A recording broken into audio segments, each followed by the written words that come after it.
Welcome to As The Pokéball Turns, where every trainer has a story. I'm David Hernandez. I am joined by EastSidePastor. Now, I got to ask you this one question. It's been burning on my mind since you agreed to come on the show. So, whenever you do a sermon, do you like have the Go Plus or Gotcha going by chance? I do not. I do not. We do have a gym at our church now, and we got a basketball court in our parking lot, and so we got a Pokestop and a gym here. So I could do that actually, but I've never done it before. Have you ever thought about it, or is it just kind of like you try to keep church and Pokemon Go separate? Haven't thought about it, but I have like when I'm up at my church right now, and so like when I've been up here working before and have had it going in the background, but just never on a Sunday morning. The reason why I brought that up because I don't know if you're a pastor who likes to be behind the pulpit or if you like to move around, but I figure if you're one of the ones who like to move around, that'd be perfect times to get your distance and eggs and all that stuff. I do move around quite a bit, and yeah, rack up some steps on Sundays. Definitely, definitely. Now that we started, how about you talk about how your journey in Pokemon Go started? I was playing the Game Boy games when they first came out. So like as a kid, I remember when Pokemon Red and Blue first came out. Loved them. I got them on like release day, right? And so I was playing with my friends from the beginning. I've always loved the game. I played through like Gold and Silver, and around that time, I think that was like the last main series game that I played. Maybe Gold, Silver, Yellow, something like that. And then I just stopped for a while, high school, college. I don't know. I guess took a break from it. I played some Smash Brothers in college, but that was about it Hey, in terms of yep. games. I wasn't like a big gamer. That was like pretty much the only game I played. Every once in a while, like a Zelda game, a Final Fantasy game, something like that. I moved to Dallas for a little while, lived in Dallas for a little while, working for a ministry, and I met my wife, and we both moved to Austin actually to be a part of a church here. We got married, we had kids. So I've got 4 kids now, and my oldest kid is 8. And it was back, I think in 2019, so about 3 years ago, that he started getting into Pokemon. So at this time, I pretty much hadn't played video games at all since I got married. And then my son starts getting into Pokemon and watching it on Netflix and stuff like that. I had a week where my wife was at this youth camp or something, and it was just like me and my son hanging out. And so I was like, hey, let's download the Pokemon Go game and play together. Thought it would be fun, like father-son bonding, and I was like, "Oh, it'll be nostalgic playing Pokemon again." And we downloaded it and we played together that week and it had a blast, but I also was like, "Dang, this game is like super fun." And it brought back all of the nostalgic memories. Then I saw that there was like a battle feature where you could battle other people, and I started learning about that, learned about Sylph, and I tried a Sylph tournament. This is like December 2019, and I got last place, dead last. I didn't win a single battle, but I loved it. I thought it was awesome. And I was like, man, I want to learn more about this. And I think that was right before GBL came out. So anyway, once GBL came out, I was like, oh my gosh, I can just battle people from my house. And I just fell in love with it. So, thinking back on your first time you did the self tournament, do you know why you kind of lost? If you ever look back on it? Oh, it was terrible. I mean, I didn't really know a whole lot. I didn't know anything about like strategy, show 6, pick 3. I remember someone mentioned counting moves, and I was like, "Are you serious? You count like you know how many?" I was just tapping screen and pressing buttons, like I was clueless. And I thought you're a psychopath if you count moves and you know that. Like who does that? And so, yeah, I had Pokemon that weren't fully powered up. None of them were double moved. It was really bad, but I thought it was really fun. I guess GBL was more the catalyst of what got you into Pokemon Go, right? Yeah, exactly. That must have been a steep learning curve, especially because you only are familiar with the first 2 generations. Like, how did you learn all the new Pokemon? Just kind of learning as I went. Part of it, like my kids watching Pokemon on Netflix, I would sit down and watch it with them. And so I was able to see some of it then. But yeah, I was unfamiliar with a lot of it. And it just took me a while to even just get used to the game and the mechanics of battling and stuff like that. I wasn't on Twitter at that point.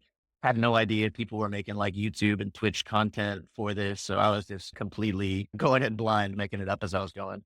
With your experience so far in Pokemon Go, like, do you have any favorites at all? From the beginning, like Pokemon Red was the first game I ever played when I was a kid. Charizard is just an OG favorite classic Pokemon. I've always loved Charizard, as well as I think one of the new ones, I didn't know what this was until GBL, but Alolan Marowak became a very quick favorite of mine, both just like in general and in the game. Those are probably top 2. Always loved fire types, I guess. And what about the ones that you like to use in PvP? Yeah, in PvP, I think first saw 2 Butters using an Alolan Grimer in Great League one time, and I just thought it was, like, really interesting, and I was like, "Oh, man, I can power one of those up and try it," and then it just became one of my favorite Pokemon to use. It was like a big core breaker in the Great League for Azumarill, Trevenant cores, beats fairies, has good matchups versus a lot of just, like, core meta Pokemon, and so, like, fell in love with that, and it became a signature Pokemon for me. It's on my little like logo icon on Twitch.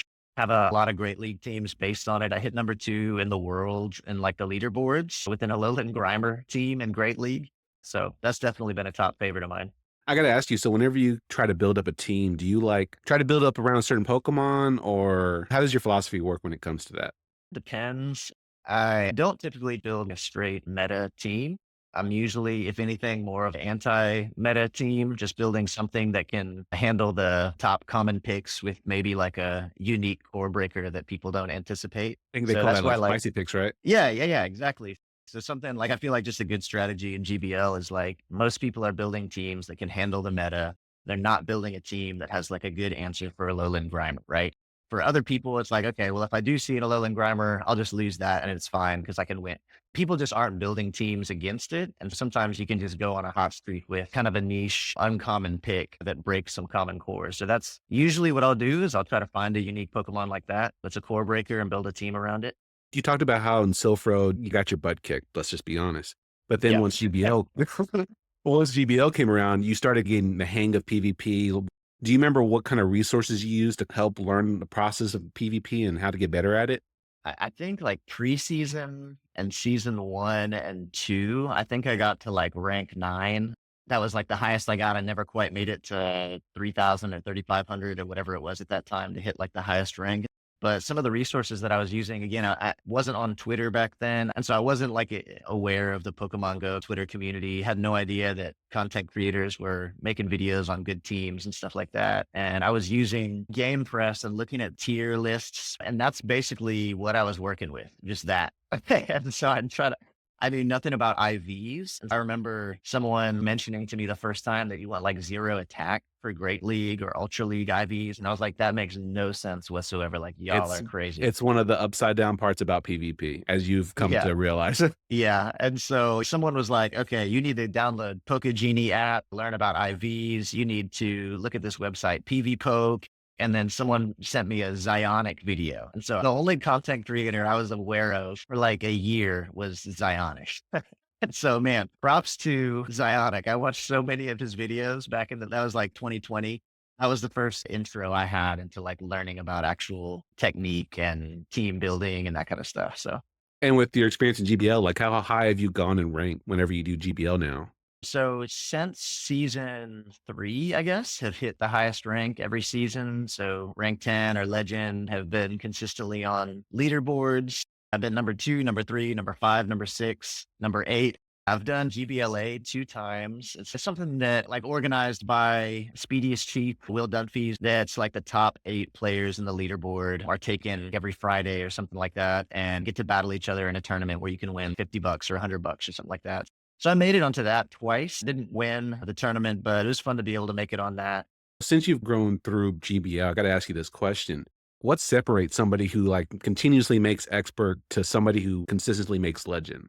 I think there's a number of different variables, but like up at the top of those, I'd say understanding the meta and either being able to skillfully use meta Pokemon or build teams that are essentially anti-meta teams that can handle the meta. So being able to understand the meta and team building. And then game mechanics wise, I think being able to count, which is funny that I'm saying count moves now because my first self tournament, I was like, psychopaths do that. Like who in their right mind would devote that much time to like memorizing this and blah, blah, blah. You know, it just sounded hilarious to me. Now I'm like, that's what you have to do, right?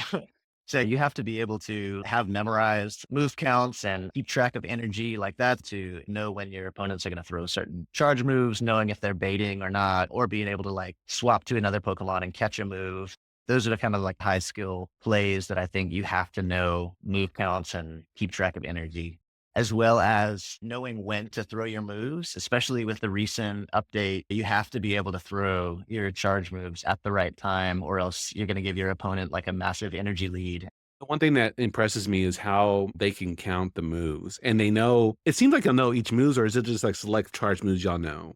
Kind of depends on who you are. And I think the more that you know, the better chances you have of being able to have success in GBL or Sylph or whatever kind of PvP thing you're doing.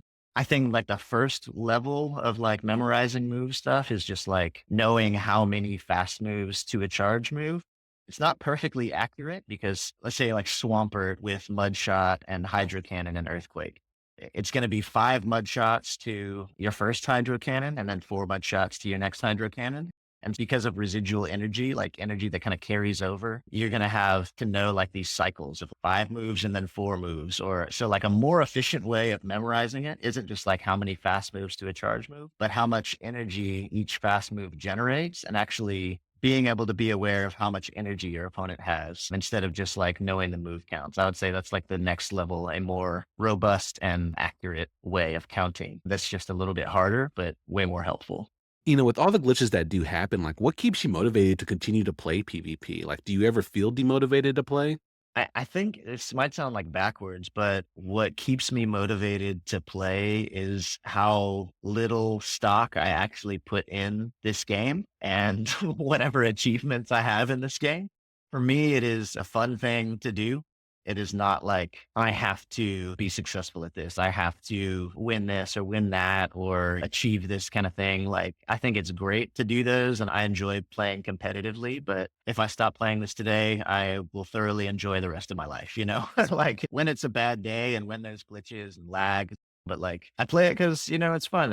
If I have a bad day, keep it moving, and go on with the rest of my day. That's something I've had to learn because back probably like 2017, 2018, I used to be very heavily invested in this game to where it would affect my mood. If something wasn't going right, I had a bad day that day. But eventually I had to grow out of it a little bit to where like, this game's a game for entertainment. This isn't my livelihood, thank goodness. But it's ultimately just a game to where it gives me a time to escape the real world a little bit, have a little bit of fun with some imaginary Pokemon, go out and explore my neighborhood and stuff like that. Exactly. And I think if it was like, hey, this is what I do, like I travel around, I do these tournaments, or I'm trying to really make a living off of YouTube and Twitch and winning tournaments or casting tournaments and stuff like that, I think I would be way more frustrated because I'm like depending on the stability or success of this game and its mechanics, to like me for my livelihood. I think I would be way more frustrated. But because I'm just like, I play this for fun.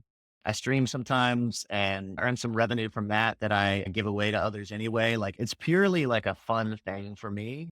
To be honest, if I lag out and lose a bunch of sets and drop a bunch of points, drop some elo because of it, I'll be frustrated for a good 5 minutes, but then I'm Right. moving on with my day. Well, speaking of traveling, now you have traveled for a Pokemon event before. I believe you traveled to the Pokemon Championship, right? Yeah, the NAIC over the summer, I did travel for that one. And it's kind of funny. Initially, the reason like I was going to that one was because it was near where my in-laws live. And so I was going to actually fly there with my older 2 children and stay with them and just kind of make a whole week out of it and have my kids get to have time with their grandparents. I would do the tournament while I was there. Some stuff came up with us and with our kids. Flight costs went up dramatically, and my in laws ended up having some other plans. But I had already committed and had a couple other people from our faction that were going. And so I ended up shifting plans and just flying by myself and staying in an Airbnb with a couple guys from our faction. It was still a super fun trip, but I'm probably not going to do a whole lot of traveling just solely for Pokemon stuff. What was it like when you were in the tournament? It felt like every single person signed up for that tournament was like legit really good. And, which is super fun. Like you don't really want to go to a tournament. I mean, it'd be nice to get easy wins, but you want to go and have a real competitive environment and play against the best of the best. But while I was there, I think I lost my first match, immediately knocked into the losers bracket, which is like, okay, that sucks. But then I won my next match after that, and then maybe won one more and then got knocked out of the losers brackets. I had a good number of matches, felt like I was kind of making progress, working my way out of the losers bracket, but then got knocked out. But I don't feel bad. Felt like I played really well. It was all close losses and yeah, really good competition. You're actually part of a faction known as Team Omega Lol. I believe y'all's faction is Diamond Tier, right? Yeah, that's right. So how was the Team Omega Lol faction formed? So I'm not an original member of it. So like Mystic Sparkle is a battler and streamer who does GBL and Sylph. And I think it was originally through like her Discord or her community or something that a couple streamers and battlers got together and formed the faction in the first place. But I came in later. I think they had a couple people that were transitioning out and a few more spots opened up or something. And one of the members, Kimley Horn is his name, he and I went to college together actually, and had recently reconnected over Facebook. I was on like the leaderboards in Pokemon and he saw it and was like, "Oh, dude, I play this game too." And we hadn't spoken in years and it was just really funny. All Just world. kind of, yeah, for real. And so we reconnected over that. And then he invited me to join their faction. I was playing with another faction at the time, but I thought it was a really neat opportunity to play with an old college friend and they were in diamond tier. And so I was like, hey, I want to be able to try some competition at that level. And I wanted to get better at the show 6, pick 3 kind of format in case I ended up doing any regionals or anything like that. Right. And they must have, I mean, they clearly saw something in you for you to be in that kind of high level. Like, that's pretty impressive. At that point, I had been, that was like after I had placed number 2 and number 6 and stuff on leaderboard and been in GBLA. And so I think they had seen some of that. I didn't have a whole lot of Sylph or factions experience. The Sylph experience that I did have was really bad, right? I gotta say this, like you have such a humble attitude being number 2, because I feel like if I was number 2, I'd be like, yes, I was number 2, and I'd be repeating it all over the place. But you just kind of treat it like, oh yeah, I got to number 2. Like you treat it like it's almost like regular conversation here. I'm pretty impressed by that. It was kind of funny, like, especially it was with a Lowland Grimer team. It honestly just felt kind of funny to me that I was like, how am I, like, I got, my ELO was like 37, 37. I got into the 3700s within a Lowland Grimer and I was just like, how is this happening right now? It was just one of those, I think I had the right matchups on the right day and went on a big hot streak and gained a ton of points. So real quick, I have one last question about factions before we continue. Do you believe factions can make that push to the main scene with VGC, TCG alongside Pokemon Go? Man, I would love it if it did. So I haven't done any kind of like competitive VGC stuff, but even just kind of watching some of it, there was a shift from the just like one Pokemon versus one Pokemon to doing 2-on-2, right? So you'll have one person playing another person, but even just the idea of having a team dynamic increases the strategy, increases the interest, and it just makes it more fun to watch, more entertaining and stuff when you have a different level of strategy with teams that the one-on-one doesn't with the trading card game, the VGC. So yeah, I don't know what the timeline would be like for that, but it's definitely a possibility and I would love to see it happen. When did you start going from somebody trying to figure out PvP to becoming a regular streamer on Twitch?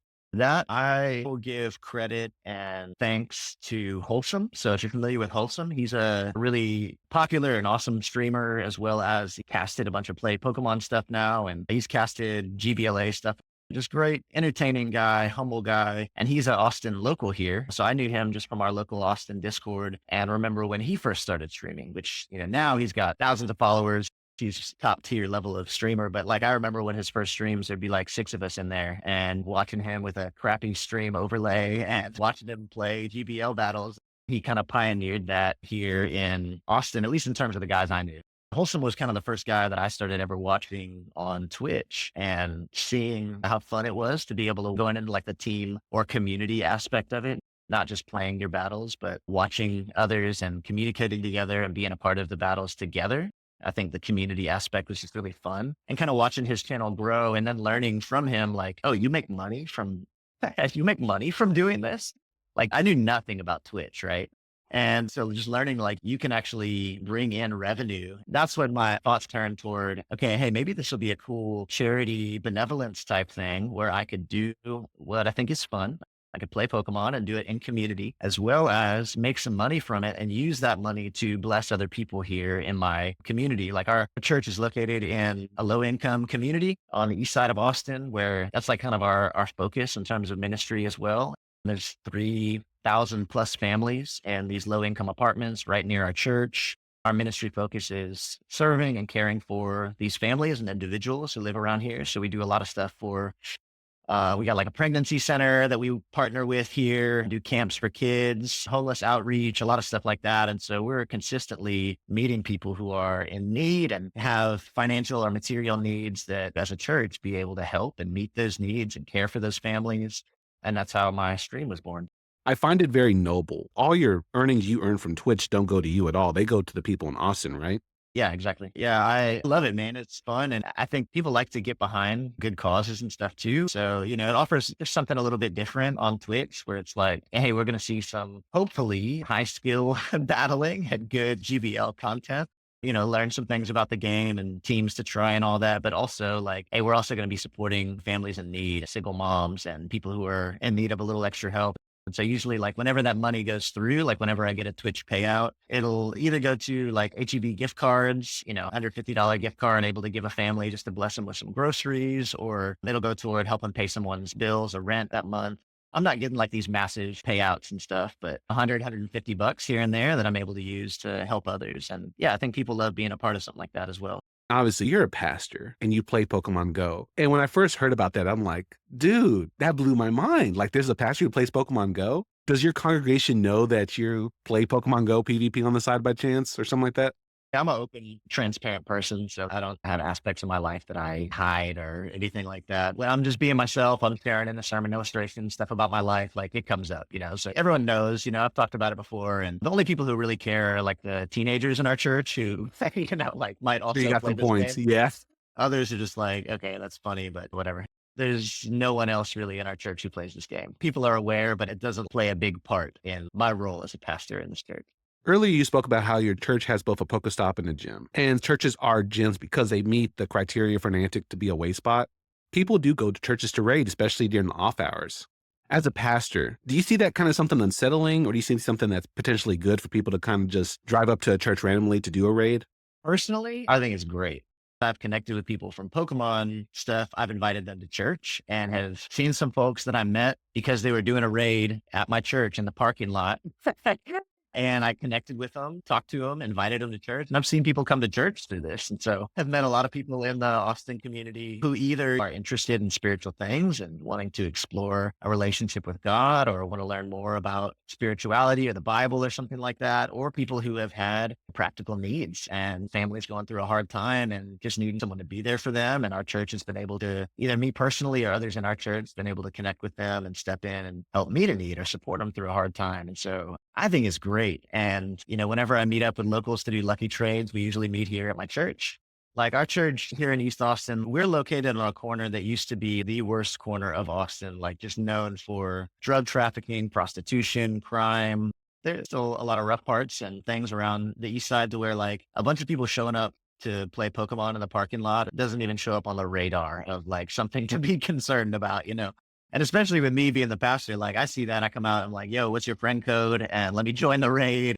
And, if it gets people, to know that there's a church here where they know somebody in case one day they're ever going through a time in their life when they're like, man, I want to check out a church. They know which one that they can go to and they're going to have a familiar face. You know what I mean? So when Pokemon first debuted, and even back when Pokemon Go came out in 2016, there's always been a bit of controversy between Pokemon and the Christian community. And mainly because like some of the Christian community believes that Pokemon either promotes evolution or promotes demonic possession or whatever. What are your thoughts as a pastor on Christians playing Pokemon?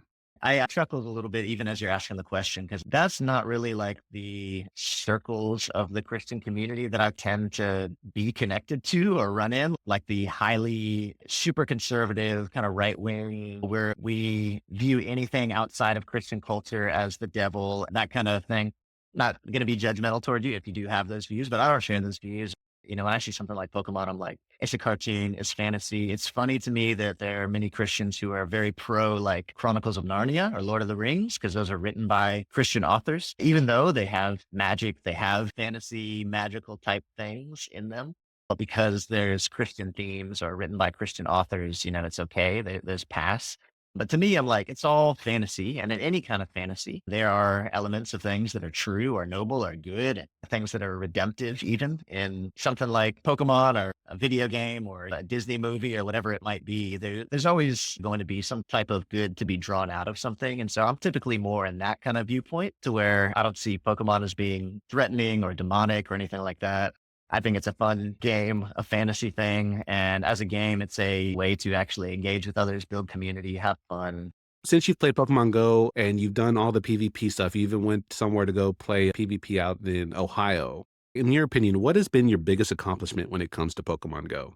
I think it would probably be place him high enough on the leaderboards to make a page one, top 10 spot on the leaderboards and play in the GBLA tournament. It takes a good mixture of luck and skill. There's always some element of luck in this game, no matter how skilled you are. When those things align, you're playing well, you're playing skillfully, you have some luck on your side, and being able to compete against the best of the world, this feels like a good accomplishment. There's a regional coming here in Texas, in Arlington in December. I think I'm going to try to make it out there with my son. I would love to win a regional, be able to compete on the world tournament or something like that at some point. We'll see how it goes. My kids are all hooked on Pokemon. We'll probably be playing this game for years upon years, and I'd love to, just looking ahead, it'd be awesome to win a regional, play in worlds, something along those lines would be really fun. Fulfill the desires of my inner 6-year-old from when Pokemon first came out. Thank you for listening to As the Pokeball Turns, where every trainer has a story. If this episode resonated with you, share this episode with a fellow trainer and follow the podcast for more voices, more journeys, and more memories. I'm David Hernandez, and remember, your next Pokemon adventure begins here.